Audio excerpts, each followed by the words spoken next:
Pollution. When you hear that word, what do you think of? Perhaps dangerous gases are being emitted into our atmosphere, garbage floating around the ocean, sick animals due to toxic food. But there's another pollutant lurking in our society, an invisible one that we encounter every single day. Information. It's in our phones, televisions, text chains, and email threads. It's packed into devices we wear on our wrists and in the checkout lines at the grocery store. In our modern society, escaping the barrage of information is impossible. But are we equipped to handle it? In a 2024 letter published in Nature Human Behavior, scientists argued that we should treat this information overload like environmental pollution. It may not affect our drinking water, but it affects our brains at every turn. The endless stream of media and content leaves no facet of society untouched. Are we even able to process that amount of knowledge and data? The brain is the most complex organ in the body. It controls the functions of vital organs like our heart and our lungs. The brain coordinates the movement of our arms and legs so we can walk, dance, or hug somebody. It creates memories and feelings so we can interact with the world around us and change our behavior accordingly. But the brain can only process a certain amount of information. When we exceed that peak level, it can almost feel like our brain is filled to the brink and totally frozen, incapable of performing its most basic duties that help us get through our days. When we reach that point of paralysis, we can't process and act on the information we consume. If this is feeling familiar, you're not alone. Many of us wake up determined to have a focused day, but then we succumb to checking social media and end up in a rabbit hole of dog videos. Suddenly it's 5 p.m. and we haven't accomplished that focused day we hoped for, and we get down on ourselves. Our addiction to the rapid dopamine hits that an endless stream of information provides got in the way. But it doesn't mean there's something wrong with you. According to the Real-Time Statistics Project, as of January 2023, there were nearly 2 billion websites on the internet. 175 million tweets were sent every day, and 30 billion pieces of content were shared monthly on Facebook.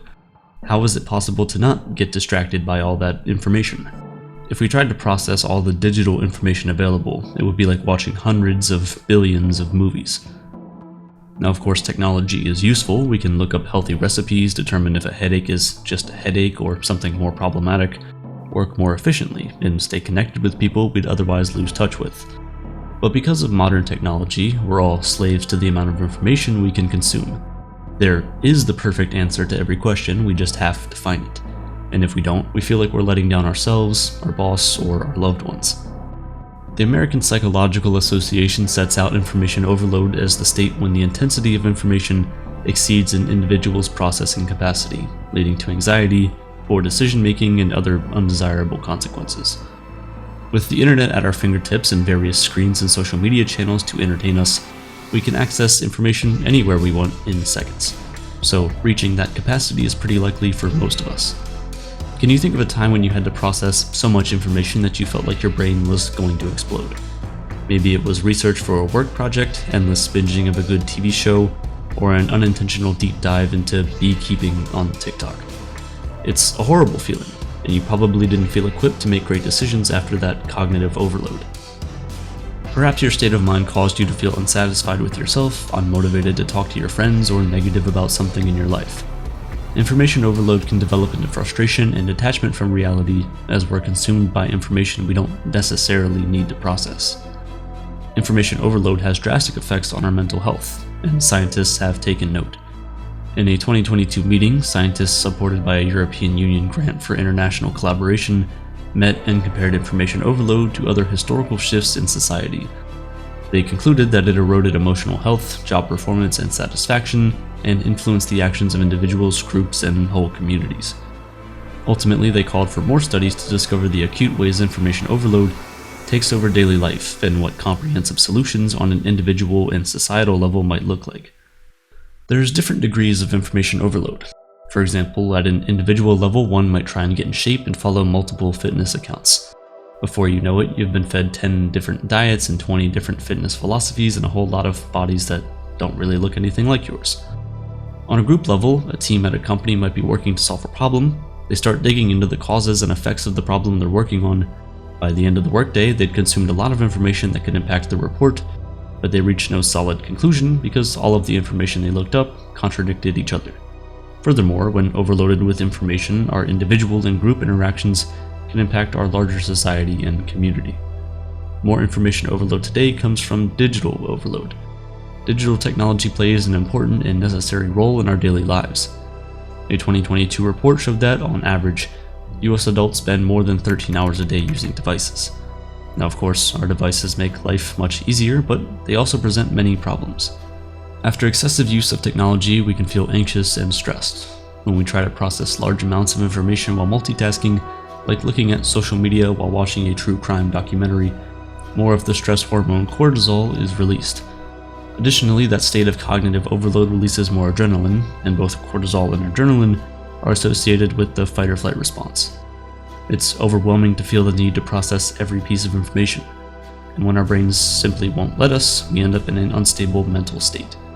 Here we might have trouble discerning what really matters.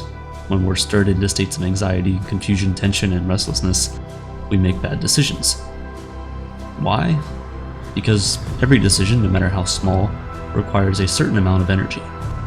If you're sitting on your phone consuming scary, stressful news for an hour, your heart rate might be elevated and your body becomes fidgety. Every time you click on a new article or pay for a new video, you decide to do that. Each of those little decisions takes energy, so by the time you're done with your scrolling, you've made dozens, if not hundreds, of tiny decisions that have eaten away at your decision-making energy. Then perhaps your partner approaches you with a simple question about what to cook for dinner, and in your overwhelmed state, you have depleted the energy to answer this question and make yet another decision. So you flip out and get stressed, or maybe even angry, all over what to cook for dinner. But it was never about dinner. It was about exhausting your brain to a level where it could no longer function properly in the easiest circumstances. What if your partner's question wasn't about dinner, but something more important, like a house purchase, a medical issue, or financial decision? After that information overload, you'd be much more likely to impulsively or angrily make a big decision that could have a real impact on your life. Adults with ADHD acutely feel this state of paralysis because the inability to focus or make decisions can kill their confidence. Both at work and at home, we're still a society built on multitasking, which those with ADHD kind of struggle with. So, when they're unable to meet certain personal or professional expectations, depression and burnout can creep in.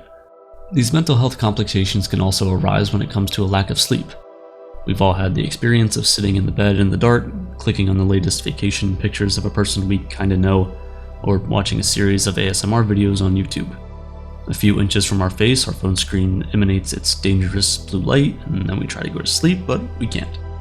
Our desire to stay in the know or to just entertain ourselves means that we're in a perpetual connection with the digital world, even right before we go to bed.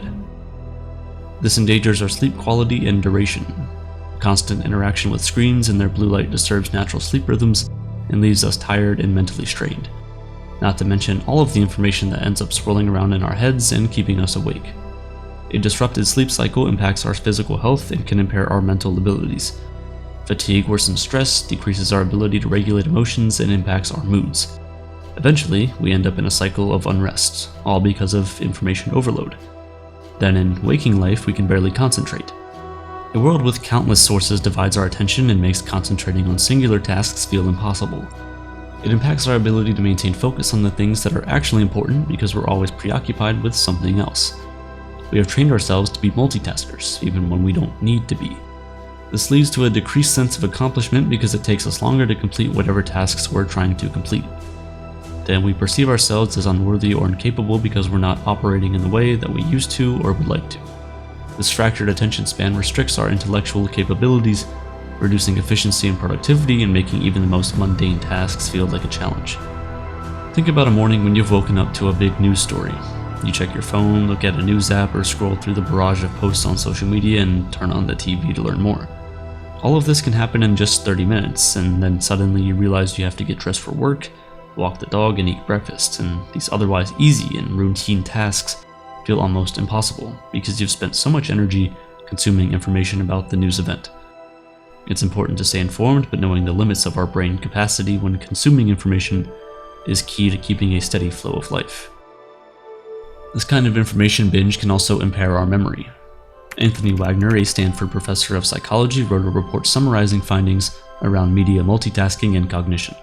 Its biggest conclusion was that there is no positive relationship between our working memory capacity and multitasking ability. Even if you think you're winning in life by getting so good at multitasking and processing information, you are impairing your ability to pay full attention to tasks and effectively complete them. The price we pay for multitasking is called the switching cost. That cost is the time it takes to refocus our attention. We might think that multitasking saves time, but that's not always true. These moments of switching are small, just a few tenths of a second. However, that adds up over time, and according to the American Psychological Association, can end up being as much as 40% of a person's productive time. Perhaps one of the most pervasive effects of information overload is its ability to wreak havoc on our self-esteem. Social media particularly is a breeding ground for comparison and leads to serious issues of self-worth and self-doubt. We're exposed to the highlight reels of other people's lives, which can feed into dormant feelings of inadequacy in ourselves. This distorted perception of reality fosters envy and dissatisfaction with our lives, and suddenly that lessened sense of self permeates our daily lives and affects our relationships, behavior, and overall outlook on life. This type of information overload isn't just about our brains short-circuiting from too much information. Rather, it's the type of information we're allowing into our precious mental space. We reach a state where, just because of what we've been fed on the internet, we feel we should live a completely different life with different goals and experiences. These doubt-driven ideas go hand in hand with another danger of information overload: our obsession with measuring everything. Humans have always been interested in systems of measurement to make sense of the world. The kilogram and pound quantify mass, the meter and foot tell us about length. We even have units to measure niche ideas like radioactivity. The first units of measurement appeared 6,000 years ago in river valley civilizations like ancient Egypt.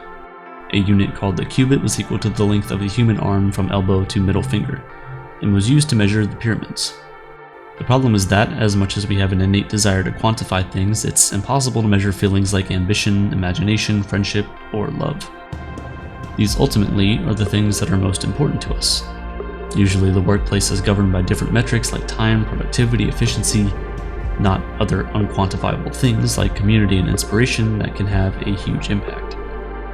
Our modern economy evolved from its roots in the Industrial Revolution. The systemic flaws in our obsession with measurement come from that factory floor mindset, where everything is considered a resource to be optimized. Advancements in science have given opportunities to study the world, gather data, and create replicating processes that can be taught and evolved. Because of this, humans can manipulate nature. Even the small act of changing the temperature of your house is manipulating the natural world with the click of a button. Out of this, we start to crave that level of control and measurement over everything. But life is ambiguous and unpredictable, and we try to tame it with data collection to make reality fit our vision. According to the National Institute of Health, 1 in 5 Americans uses a wearable device to track fitness. But do these trackers work? Why have we become so fixated on them? A fitness tracker is a form of getting information about ourselves. We might find it intriguing and use it to make decisions. Most people who track their activity do so for self-awareness and to better understand what they're doing and, in turn, modify their actions and goals. Trackers can help us develop healthier habits. Keeping track of movement allows us to see that sometimes, even if we thought we were on a long 4-kilometer walk, we actually only made it half a kilometer. This leads to accountability for what we did or didn't do. Trackers can help us get back on track if we fall off the wagon. They can also instill confidence in knowing that we're on the right path towards our larger goals. And it's not just the Apple Watch. Health trackers have transformed healthcare and makes people's jobs and lives easier. But are we becoming a little crazy about it? The term quantified self, coined in 2007 by authors Gary Wolfe and Kevin Kelly, refers to gaining knowledge of oneself through numbers. But are we really quantifiable? Does tracking everything from our calories to our heart rate and to the number of times we stand up during the day really make us better? It's easy to get caught up in this excess information and think that we can exact some sort of control over our own well-being, and maybe we can. But maybe it's also a false sense of security. Are we measuring ourselves to get recognition from others? Is it really about seeking validation externally instead of internally? For the average exerciser, tracking fitness can be problematic. It can lead to instances of comparison when we get down on ourselves for only running a couple of kilometers, while our friend who shares their data with us is doing 10 kilometers a day. In 2023, a study in the Journal of Medical Internet Research showed that participants who had their Apple Watch unknowingly manipulated to show a lower step count at the end of the day were more likely to demonstrate unhealthy behaviors. Their self-esteem dropped and their blood pressure shot up. The mere possibility that they were falling behind, or at least perceived that they were, caused immediate mental and physical health issues. Devices have the potential to reinforce negative behaviors by fostering obsessive tendencies in perfectionists, people with a history of eating disorders, or people prone to overexertion. If you fall into any of these categories, you might want to think twice before indulging in tracking your fitness or eating or anything else. Even athletes, for whom tracking and measurement information is incredibly helpful, can fall prey to information overload from tracking. Some suffer from orthosomnia, an obsession with optimal sleep. Data makes it possible to see exactly what type of sleep we get and when we're getting it, rather than just being our sleep quality based on how we feel the next day. This often ends up leading to a greater loss of sleep because there's now stress associated with missing the mark on sleep quality or duration. Ironically, for the athletes trying to optimize their sleep for peak performance, they'll end up performing worse due to tracking their sleep. For some people, even being unable to wear the tracking device because it's not charged or it got misplaced can lead to frustration and anxiety. If we didn't track our activity, did we even do it? Was it even worth it? Well, of course it was. A huge benefit of living a healthier lifestyle, one that would warrant tracking, is to live a more enjoyable life. Trackers can be helpful, but they shouldn't exist in the place of pleasure.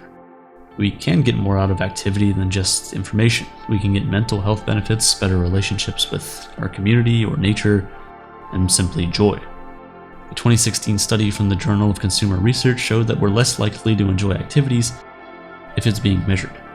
If information is the motivator, we're missing out. The truth is that a lot of information is arbitrary.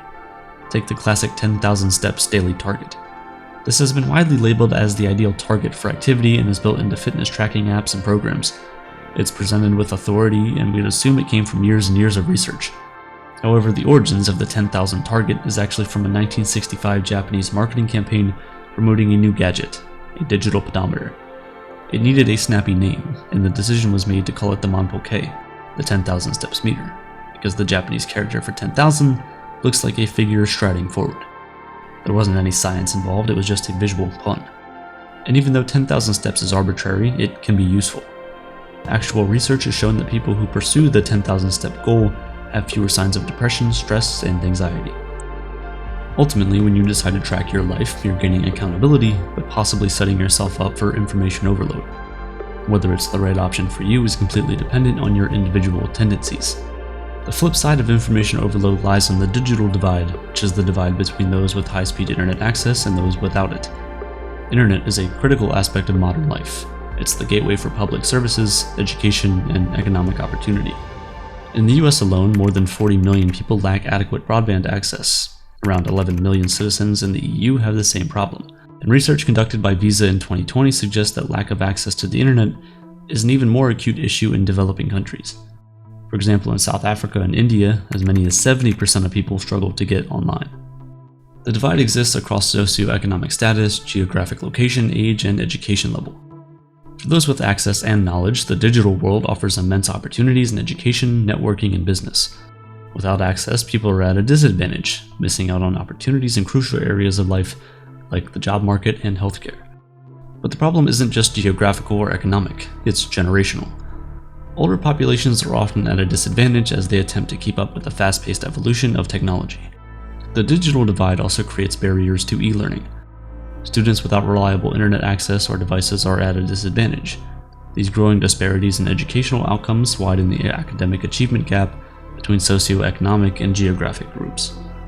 Nowhere did this become clearer than during the height of COVID, when kids had to be homeschooled. The National Education Association highlighted that 1/4 of US students lacked access to remote education at the beginning of the pandemic. As companies and schools take more and more activity online, how many students will be left behind on necessary information? Similarly, the internet is critical for finding employment. Not only are jobs mostly listed online these days, but the jobs themselves involve more tech-focused skills than ever before. Without those skills or resources to find employment in the first place, people are inevitably getting squeezed out of the job market. Similarly, healthcare is moving online. Have you had a telehealth appointment with a doctor in the last few years? For many, the answer is probably yes. Not only did COVID force many of us to talk online with our providers, but it showed hospitals and other large healthcare companies that high-cost, in-person visits weren't always necessary, at least when it came to their bottom line. Now, with the rise of telemedicine, it's more important than ever that people have access to the internet to get the care they need. Patients with limited connectivity or digital literacy face challenges in accessing telehealth services, which can be critical for managing chronic conditions and mental health. On top of that, in a lot of the communities that lack internet, traditional healthcare is increasingly scarce due to cost cutting. In all of these areas of life, many live in a cycle where the lack of digital access and skills leads to missed opportunities that can be life-altering. In the US, the Federal Communications Commission is working to publish detailed maps of broadband access around the country, and the Biden administration enacted an affordable connectivity program. Both are examples of initiatives aimed at expanding internet access and making it more affordable. Similar strategies are appearing in Europe. The European Commission enacted the Gigabit Infrastructure Act and a national subsidy support program to bring internet access to low-income citizens. But to really tackle the adoption barrier, more has to be done on the local level through community-driven programs. In the UK, a charity called Age UK helped thousands of older people get online and employs advertisers in 120 outlets around the country. In France, there's a National Family Allowances Fund that launched a digital skills program to support vulnerable people in accessing online services. In a world with endless and often overwhelming information, it's important that everyone has the opportunity to access it, but it's also important that everyone knows how to consume and process it. Media literacy education is a term sprouting up in schools and institutions around the world. With so much media and information consumption, many of us are forgetting how to actually think critically and independently about it. Because we have such vast access to information, it's necessary to have new approaches to thinking and new skill sets in how we consume using our devices. It's not just about using your phone to read the news, it's about training yourself how to process the news you're reading. Media literacy education teaches people how to apply critical inquiry and reading and reflection skills to all forms of media they encounter. Rather than offering predetermined ideas, educators would ask students what they notice in a piece of media or information and help develop the skills to think more deeply. It's very easy to get lost in echo chambers and forget that we have the freedom to process information on an individual level. We don't need the loudest voices on the internet telling us what to do and how to think. We can decide that for ourselves. Media literacy isn't just about consuming media, though. In an ideal world, this kind of media literacy would lay the ground for civic engagement that's evidence-based and diverse in viewpoint. That might seem like a long way off, but with the amount of information we have access to, it's more important than ever to try and push ourselves towards that ideal before we collapse under the pressure of opinions that swirl around the internet. Beyond keeping ourselves up to date with how to process all the information we're bombarded with on a daily basis, how else can we fight the stress and fatigue of information overload? One of the most simple solutions is a digital detox. Set limits on your device use, or only use one device at a time to combat the tendency to multitask. Turn off unnecessary notifications, especially ones from social media or news. These notifications give us information that we aren't even looking for and force us to multitask when we don't need to. These digital guardrails can act as a mental palate cleanser. Instead of digging deep into your phone or TV, connect with your physical environment and the people around you. Now it sounds cheesy, but one of the best ways to combat anxiety and depression is to be outside or spend time in person with friends. During these tech-free times, you have the ability to process information that is only enriching us. If you're someone who struggles to set digital boundaries, consider just a few minutes a day of mindfulness and meditation. Meditation can be a sanctuary in a chaotic world of information. It provides a sense of stability and peace in an otherwise cluttered mind. It allows us to observe thoughts and feelings without being overwhelmed by them. This approach to mental health has no judgment. If you sit down to meditate and you're anxious, you're giving yourself permission to be anxious for 15 or 20 minutes. But I bet by the end of that meditation, you'll feel less stressed and more joyful. Now sure, sitting down to meditate or swearing that we won't look at our phones before bed sounds doable, but the hardest part of information overload is just managing the amount of information that's allowed to enter your brain. But what if we compartmentalize that a little bit? If you're deep in research for work, you can challenge yourself to detach from the information swirling around your head once you get home, and vice versa. If you happen to look at TikTok while you're at work and see an alarming video, can you wait until you get home to see what's going on with it? The more we can limit the temptation to multitask and overload ourselves with different types of information at the same time, the better we might fare in keeping our anxiety at bay. All this takes discipline, because we live in a world that's constantly trying to push us into information overload mode. It also takes an often overlooked skill, listening to our body. Watch yourself for cues to slow down or step away from actions that are affecting your well-being. If your eyes start to twitch or you feel fidgety, it might be time to step away from the TV and go for a walk. Stress, fatigue, and frustration can all indicate cognitive overload. We don't always need to stay up to date by reading the news every single day. You can find out other ways to stay up to date, like asking informed smart friends or family about what issues they've learned about and what opinions they have. You don't need to comb the internet to decide what to think. You can sit and ponder questions that you have about the world and about yourself. Now, this might all sound a little bit ironic considering you're watching a video consuming information about how difficult it can be to consume information. So I'll let you go. There's no need to feel overwhelmed. Day by day, minute by minute, you're building a life experience that's not dependent on YouTube videos or news segments, but rather on who you want to be, what brings you joy, and the relationships you have with people you care about. That information, in the end, is all that matters.